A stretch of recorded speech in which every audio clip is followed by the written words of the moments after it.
Baik, bisa dimulai Bapak. Baik, terima kasih. Kami dari kelompok 1, kelompok Merdeka, akan memulai presentasi mitigasi bencana. Yang kami ambil di sini adalah bencana banjir. Namun sebelumnya perlu kami untuk menyemangati kita semua, sebaiknya kelompok-kelompok yang lain akan mendengarkan yel-yel dari kelompok Merdeka. Kelompok 1, Merdeka! Sekali merdeka, tetap merdeka! Untuk selanjutnya, kami dari kelompok 1 akan membagi tugas. Kami persilakan teman kami Bapak Sidikur Rahman untuk mempresentasikan mitigasi sebelum atau pra banjir. Kami persilakan. Oke, baik. Terima kasih atas waktu yang diberikan kepada saya. Untuk kali ini saya akan mencoba menjelaskan mitigasi bencana banjir sebelum atau pra banjir itu terjadi. Jadi Bapak Ibu yang kami hormati, untuk mengantisipasi terjadinya bencana banjir tentunya kita punya persiapan-persiapan. Nah, adapun persiapan yang pertama, kita di sini harus melaksanakan atau melakukan kegiatan sosialisasi kepada masyarakat untuk memberikan edukasi bagaimana cara menghadapi banjir apabila terjadi.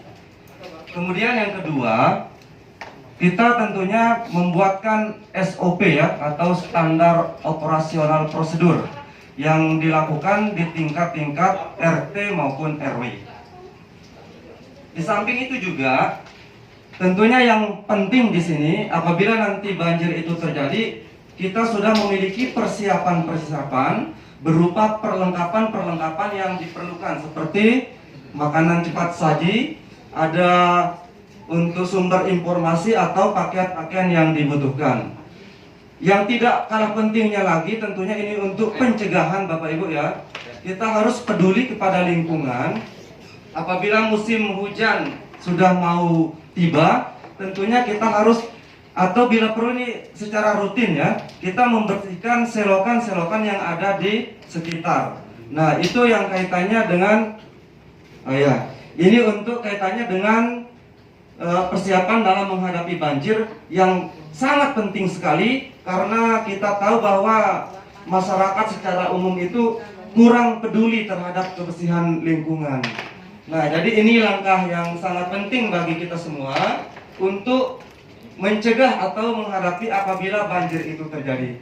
Nah, itu yang pra atau sebelum terjadinya banjir. Nah, untuk berikutnya yang kaitannya dengan saat kejadian akan disampaikan oleh Ibu Nur Laili Handayani. Baik, saya akan melanjutkan untuk yang saat kejadian. Pada saat kejadian banjir, bila banjir itu datang dan tidak bisa kita hindari, yang pertama jangan panik dan berusaha untuk menyelamatkan diri. Bila hujan tidak berhenti dan lebat, warga segera dievakuasi ke tempat yang lebih aman atau ke tempat yang lebih tinggi. Kemudian, bila terjebak dalam banjir, berusaha mengambil benda yang mengapung agar tidak tenggelam. Kemudian, pantau terus perkembangan cuaca di tempat keadaan banjir. Bila kita memiliki dokumen-dokumen penting, amankan di tempat yang lebih tinggi. Warga yang terkena banjir diharapkan untuk tetap menjaga kesehatan agar tidak menambah korban banjir. Membantu mereka yang membutuhkan tempat tinggal dan yang terluka akibat banjir. Selanjutnya untuk yang paskahnya akan disampaikan oleh Ibu Pipit. Baik, selanjutnya. Nah, setelah kejadian banjir pasca, yaitu membersihkan lingkungan yang terkena banjir dan memeriksa ketersediaan air bersih. Jangan sampai air yang dikonsumsi nanti menimbulkan penyakit baru. Yang berikutnya adalah memperbaiki jamban dan saluran air limbah.